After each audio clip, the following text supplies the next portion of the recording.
that's a good idea. Okay, time to pause na. Dos, ina, pause na.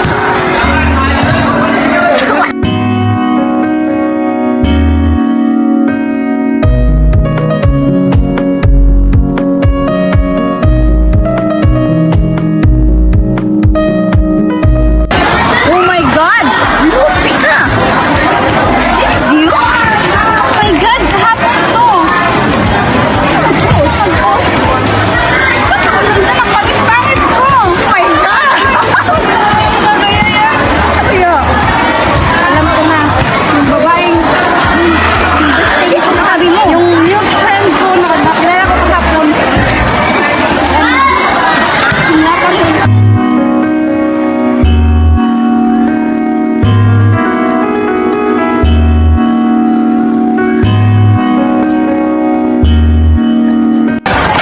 Why did you do this to me? Bakit mo pinost yung picture ko kahapon?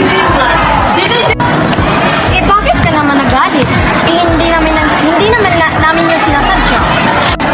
Hindi mo alam ang nararamdaman ko. Sa inyo, biro lang, pero sa akin, sobra akong nasaktan nun. Nakakahiya, best friend pa naman kita. Hindi mo ba alam na napakasakit dito sa damdamin ko? Ha? Sorry na. Bahala kayo dyan.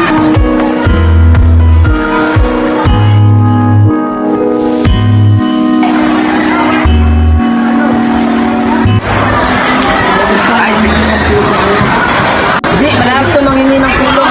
Why? What happened? Nag-away kasi ang best friend natin na si Natalie at si Nilay.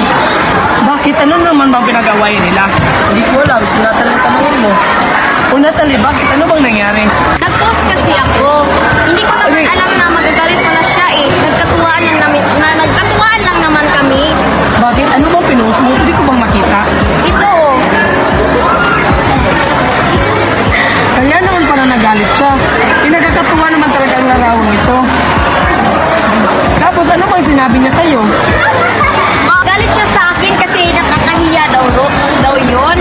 Kaya nagalit siya sa akin, kaya inaaway niya ako. O dapat nag-sorry ka sa kanya dahil... Nag-sorry naman ako ah. Hindi naman niya tinatanggap yung pag-sorry ko. Sige, kakausapin ko ang ating mga isang kaibigan para magkaintindihan tayo kasi ayaw kong magkaiwalay-walay tayo. Oh, sige.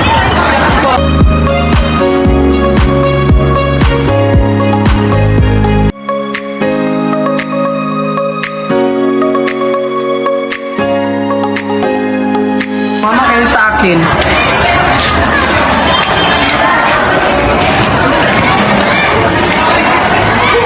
So, ano ba talagang nangyari sa inyong dalawa? Eh, kapon, pinost niya yung picture ko na nakakahiya ha. Walang O bakit? nagkakatuwaan lang naman. Hindi namin sinasadya.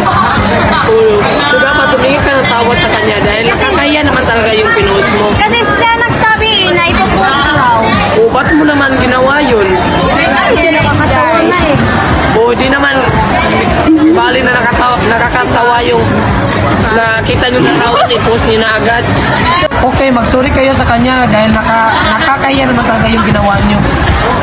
So, sorry sa inyong dalawa or sa Ginawa mo. Sa ginawa mo. Sa nagawa namin.